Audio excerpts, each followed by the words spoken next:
মশলা জাতীয় পণ্যের দাম এরই মধ্যে ডলারের দাম 7 টাকা বেড়ে যাওয়ায় আমদানি নির্ভর পণ্যের দাম বাড়তে শুরু করেছে। চট্টগ্রামের খাতুনগঞ্জ থেকে এই বিষয়ে আরো জানাতে যুক্ত হয়েছেন কাজী মাহফুজ।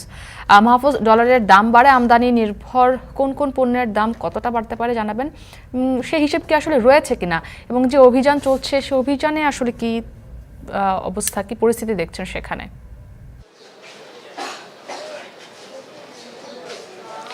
মুক্তি, আপনি জানেন যে কোরবানির ঈদের আগে মশলা জাতীয় পণ্যের চাহিদা সবচেয়ে বেশি থাকে।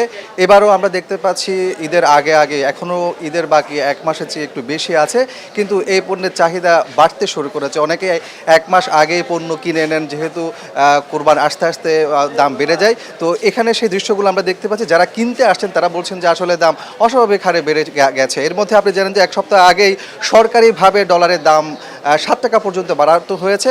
সেই প্রভাবটি কিন্তু বাজারে পড়েছে।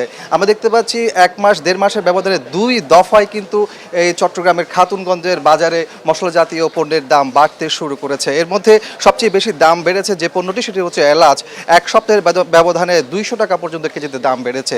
পাশাপাশি আমরা দেখতে পাচ্ছি জিরার দামও কিন্তু এক সপ্তাহের ব্যবধানে 100 টাকা পর্যন্ত বেড়েছে। আজকের বাজারে জিরা বিক্রি হচ্ছে আমরা দেখতে পাচ্ছি 690 থেকে 700 টাকায়, আর তুর্কি যে জিরা আছে সেটি বিক্রি হচ্ছে 830 থেকে 40 টাকায়। এই যে দাম বেড়ে যাওয়া, হঠাৎ করে অস্বাভাবিকভাবে দাম বাড়া, যদিও বিক্রেতারা বলছেন ডলারের দাম বাড়ার কারণে এটি বেড়েছে, তবে ডলারের দাম বাড়ার আগে যারা পণ্যগুলো মজুত করেছিল সেগুলোর দাম কেন বেড়ে গেল, এবং এই সকল বিষয়গুলো দেখার জন্যই মূলত আমরা দেখতে পাচ্ছি একটু আধা ঘন্টা আগে থেকে জেলা প্রশাসনের নির্বাহী ম্যাজিস্ট্রেটের নেতৃত্বে চট্টগ্রামের খাতুনগঞ্জের মশলার বাজারে অভিযান শুরু হয়। সেই অভিযান এখনও চলছে। এর মধ্যে আমরা দেখেছি একটি প্রতিষ্ঠানকে তারা বেশ কিছু অসঙ্গতির কারণে জরিমানাও করেছেন। এখানে আমরা দেখেছি তারা মূলত মূল্য তালিকা হালনাগাদ না করা, একই সাথে বেশ কিছু মশলা জাতীয় পণ্য প্যাকেটিং করেছে, কিন্তু সেখানে কোনো ধরনের এক্সপায়ার ডেট নাই এবং মূল্য তালিকাও নাই, যার কারণে সেই প্রতিষ্ঠানকে জেলা প্রশাসন 10,000 টাকা জরিমানা করেছে এবং তাদেরকে সতর্ক করেছে সামনে যাতে এই ধরনের বিষয়গুলো তারা দেখভাল করেন।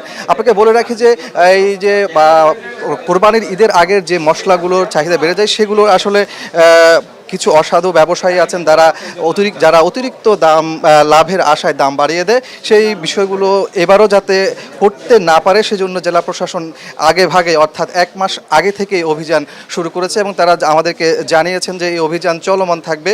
বিভিন্ন চট্টগ্রামের বিভিন্ন প্রতিষ্ঠানগুলো যারা মশলা জাতীয় পণ্য আমদানি করেন কিংবা বিক্রি করেন তাদের সেই জায়গাতে অভিযানটা পরিচালনা করবে। আপনাকে বলে রাখি যে মশলা জাতীয় পণ্যের পাশাপাশি ডলারের দাম বৃদ্ধির কারণে ডাল জাতীয় যে পণ্যগুলো আছে সেগুলোর দামও কিন্তু বাড়তে শুরু করেছে। আমরা দেখছি সপ্তাহ ব্যবধানে সব ধরনের ডালের দাম 2 থেকে 7 টাকা পর্যন্ত কেজিতে বেড়েছে। তো সব কিছু মিলিয়ে দাম বাড়ার সাথে সাথে যাতে অস্বাভাবিক দাম বৃদ্ধি না হয়, যা ক্রেতা পর্যায়ে ভোগান্তির সৃষ্টি না হয়, সেই বিষয়টি দেখার জন্যই মূলত জেলা প্রশাসন অভিযান শুরু করেছে। সেই অভিযান সামনেও চলবে এমনটি জানিয়েছেন তারা। তো এই ছিল আমার কাছে চট্টগ্রামের খাতুনগঞ্জ থেকে মশলার বাজারের দরদাম, একই সাথে জেলা প্রশাসনের অভিযানের সবশেষ।